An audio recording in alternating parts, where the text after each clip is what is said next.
A few weeks ago, Narpi published a lengthy video explaining our relationship. I wanted to take time to thoroughly talk about my relationship with him. I've had a couple weeks offline to properly think about things, and I had previously published a response online regarding everything a couple weeks ago, which I feel were very flawed and emotionally charged. I instantly admitted guilt, said everything in his video was true, and left. I ended up removing my response shortly after it was published, as I felt like it downplayed things inside of the video and didn't really go into much detail, and I needed to reassess everything and figure out how to properly respond. I apologize for taking the time that I have on it. I previously sent him an email a week ago regarding our relationship, which I came to the conclusion that I still feel it's necessary to add context after seeing a video by YouTuber Lanza, which described our relationship much more in depth than any other video I've ever seen. It helped me remember everything with him that happened between us and several other people. This video will be going into several different sections, including our relationship, our fallout, the document I created, and how I handled everything following our fallout. There will also be other things mentioned for contextual purposes, and throughout this video I will be referring to him as Max. I would please ask that you watch the entire video before coming to any conclusions, and to put any previous feelings you had about my other responses aside for my explanation of this. The purpose of this video is to provide crucial context that was missing from Max's video. In the summer of 2019, I met Max through mutuals, and we began talking and became friends very quickly, as we were both popular content creators and related to each other a lot. He was 17 years old, turning 18 in 3 months, and I was 20 years old. Our age gap specifically was 3 years and 3 weeks apart in age, and we had gotten close and affectionate very fast, really before either of us got to actually truly know each other. I personally did not find anything morally outrageous of such an age difference. There's a lot of debate online regarding this, but in the end, this is how I felt back in 2019. Our friendship would turn into a romantic fling, where we were very intimate with one another and said that we loved each other. It was something that, as our relationship progressed, I grew greatly uncomfortable with how sexual the relationship was, and had no idea how to communicate this to him. He would push our conversations into being sexual constantly. I shouldn't have given into that, but I felt obligated as he was my best friend and I just wanted to make him happy. I would consider what we did very mutual. However, my mentality towards it has really already been stated. I asked him one day very nicely and politely if he could please stop pushing sexual advances towards me. His response to this was immediately getting extremely upset at me, and he would not talk to me for several months following. From October to December of 2019, we would find ourselves not talking as much as he felt like I had no interest in him as a person, and would constantly guilt-trip me about it. This is absolutely not the case, as I just was simply uncomfortable with the dynamic that we had once shared. I felt like things had moved way too fucking fast, and didn't feel comfortable with an extremely sexual dynamic. Something that he would constantly push and seek. Over the time period that we wouldn't talk, he would seek this from other people. He would brag to me about how he'd seek 20-plus-year-old men as a minor, and even sent me a screenshot of him initiating an intimate conversation with another adult. He was very vocal about this, and would share messages he used to flirt and engage with sexual relationships with other adults. One of the other people he got this from was an old friend, who went under the name of E inside of Narpi's YouTube video.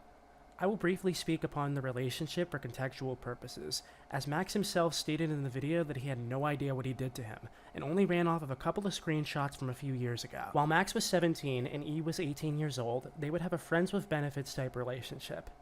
Max would pressure E into sending nude photographs, despite E making it very clear that he was conflicted about it. Max, however, would push this even further, stating that he could simply delete the images afterwards. Max would be consistently abusive towards E, and whenever he brought this up to Max about how it was hurting him badly, Max would downplay his own actions and make him feel even worse. A year later, after Max was emotionally abusive towards him and they had a falling out, Max would go back to his messages with E and take a screenshot of them engaging in sexual behavior, and wanted to use this against him as Max was 17 and E was 18 years old. I confronted E on this myself, to which he had to share this screenshot showing Max himself absolutely pressuring these advances, which is something Max intentionally left out only up until I confronted E about it. Max was quite literally blackmailing my friend. E, rightfully, had Max blocked to this day for purposely twisting the relationship and threatening to expose him for something that wasn't true. It wouldn't stop there either, as Max would go onto his own large Twitter account and retweet memes making fun of the very person he was being abusive towards, ganging up on him with his friends. He was misusing his own platforms he had to harass and bully someone that he was being abusive towards. This scarred E significantly as he was being harassed by someone who had a much larger following than him and had no chance of defending himself. December of 2019, Max and I would regain contact where we continued our relationship, mostly out of obligation from my part, as I did not want to upset him again by rejecting his advances. As time progressed, we stopped doing this, and around his 18th birthday in January of 2020, he would immediately begin a relationship with a person who was 16 while he was 18. I'm not calling this age gap immoral or predatory whatsoever, and anyone who tries to make it as that is a fucking moron. I will refer to this 16-year-old as B. We would not talk much while he was dating this person. The relationship between him and Max would last a few months, where Max would engage in very reckless behavior throughout the relationship with B. Max would hook up with a stranger from an app named Howler and would be dishonest about it towards his partner. Max would be confronted about this, and he admitted to cheating on his partner, promising not to do it again. Shortly after, Max would yet again cheat on B for the second time, which resulted in a large call-out on Twitter regarding his behavior. In response, Max would message me privately claiming that I was the reason that he had cheated on his partner, stating that, "If you had continued to be sexual with me, I never would have cheated." This statement is incredibly important because him saying, "I really am that shitty and would have functioned that way," meaning he was completely and entirely aware of his own actions. He was not a minor when he was doing this stuff. He was an adult. I cannot speak for this person and how they currently feel about this relationship, and frankly, I don't really care nor believe it really matters here. It has been several years, and I can only assume that both of them have moved forward from this. It is merely providing important context for people to know what was transpiring behind these messages. Max's final response to this situation was going onto Twitter, threatening to take his life, and then he was put in a mental ward for over a month. I would constantly call and ask my friends on his whereabouts past this point, as I had no idea what had happened to him. He would regain contact with me in May 2020, where he and I would begin talking once more, and he seemed in higher spirits after an extremely serious situation that happened. This, however, did not last long, as he would very quickly begin to treat me like garbage again. In his YouTube video he published a few weeks ago, when I had a conversation with him about addressing this online, he claimed I guilt-tripped him with my grandfather. Instead, he would deflect and talk about my actions during 2020, using his grandfather as a pivot point and blaming me for the time he'd lost. This needs a lot more context that he knows is being left out, or at least is being worded in a way to which it leaves it up to the viewer's imagination to what was really going on. In June 2020, my grandfather died.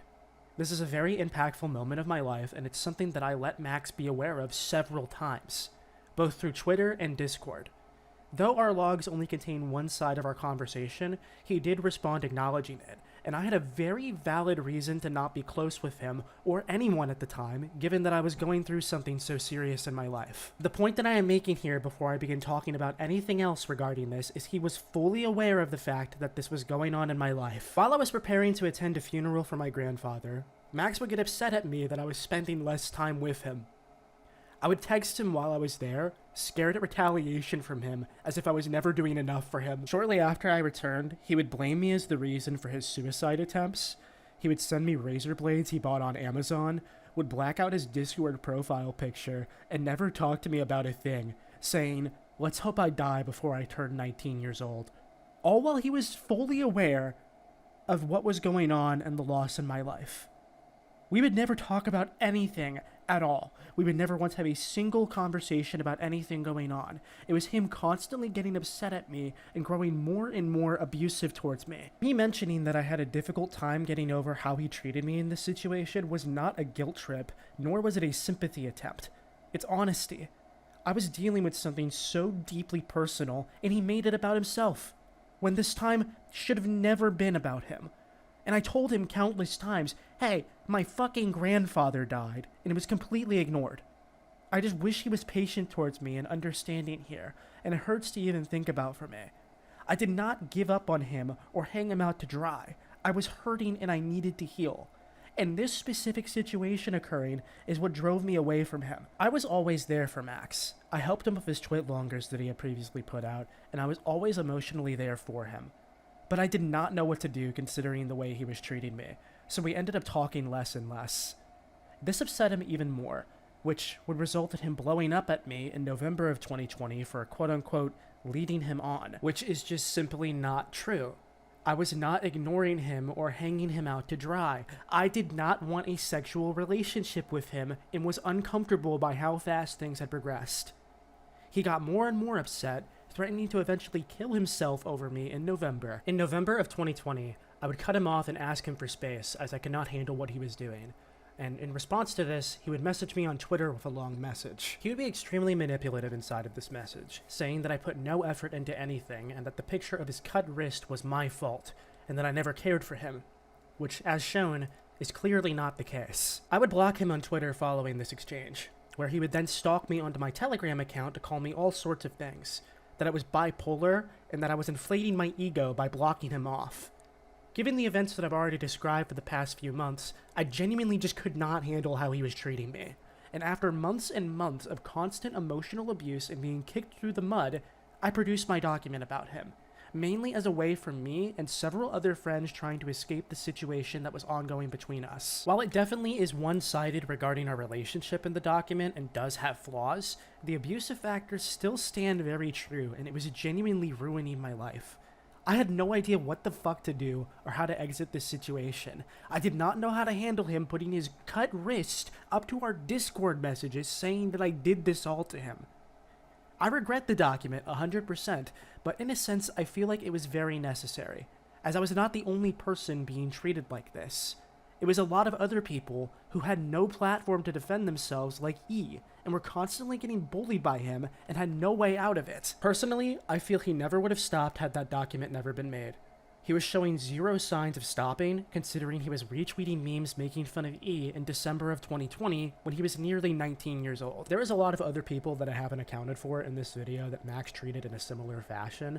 I only talked about things within the context of our relationship only. Following the document situation that happened between me and him in 2021, I was thrown into an extremely shitty situation involving two of my real-life friends. For those that do not know, one of my friends accused Fire Sale of sexual assault, and I shifted my entire focus on making sure that this friend was safe. I'm not going to regurgitate myself on this story, but this made me very repulsed from the internet, and considering the extent of things that happened then, which is very personal and I am not going into. I exited this situation in the summer of 2022, which immediately right after, Max wanted me to make a statement regarding the document. I was not there mentally, as I had just gone through a very stressful year in my life, and realistically should have not been talking to him at all, as I ended up saying a lot of things that I regret. One of the things that I did was end up admitting guilt to him, because I genuinely did feel guilty about our relationship. And after I refused to do anything, Max would cut me off in October of 2022, and my focus went to trying to fix my life. I lost a lot of weight, and I did alter my life objectively for the better by doing more positive things, like bodybuilding, trash cleanup, and trying to restore my faith. He would recontact me in May of 2023 following a swatting incident, which I helped him figure out how to protect himself and ensure his safety. We agreed by staying in contact with one another until he needed to respond, and after some Twitter posts about him blew up, he produced his YouTube video of another friend of his. He asked me before this video was made to make a statement about it, and I truly just had no idea how to go about it, as I've honestly just been trying to better myself and improve my life from what I once was. So I refused, until my friends began confronting me on the matter. Overall, the way that I handled things was quite horrible, and I absolutely have wrongs when it comes to us. It needs to be understood that this was an extremely complex situation with lots of crevices and details that needed to be said. I immediately admitted guilt and made the terrible responses that I did out of having a guilty conscience. I have been extremely vocal to him that I felt there was a lot of miscommunication between us. Like I said, we never once sat down and talked about what the hell was going on between us, and instead of blacking out your Discord profile picture, or sending me pictures of your cut wrist, or making me feel terrible in some of the worst parts of my life, you could have just talked to me like a normal person. I, along with countless others, was abused very badly by Max, and that is not something I'm going to sit here and downplay. I do not believe he is this person anymore, as he's been very vocal about trying to make amends with anyone that he can, but his video doesn't tell the full story. He was an extremely abusive person, and there's quite a lot of people forgiving him when it really is nobody's place to except the people that he treated like this. I do not believe he deserved a platform with how he was treating people at the time. This serves as my side regarding my relationship with Narpe, and I will not be commenting any further on it. I'm sorry I took so long to work on this, but I hope it's understandable given the amount of stress that came from all of this. In the end, none of this should have ever happened, but this is what happened between us. Again, I will remain offline from this channel, and if I need to post anything, it's going to be on Koneko. I personally have zero interest in Roblox content creation at all, and I haven't for several years. I've gone ahead and removed a lot of people from my life that I met from Roblox, and I'm going to try to be productive. I want to work on getting my GED and trying to improve my life, as that's literally all I've been trying to do for the past 3 years. I would like to thank friends of mine who have been there for me to emotionally support me throughout the past few weeks. A lot of my friends cut me off and blocked me, but there were some who were immediately there for me to reach out to ensure my safety and helped me figure out how to even properly respond to this. I never would have been able to make this video without them, and I cannot be more thankful for my friends being there for me. The final thing I want to say is the only person who ever did the slightest bit of research regarding me and Max's relationship was one guy named Lanza, who did an amazing job compiling our relationship in a non-biased manner. There was so much more to our relationship that I simply hadn't gotten around to sharing. I was not immediately prepared like Max was, as he had been preparing for this for months beforehand. I needed time to work on this and shouldn't have responded initially the way that I did, and I do apologize for that. I don't blame anyone for taking it at face value, considering my initial responses I made surrounding the situation.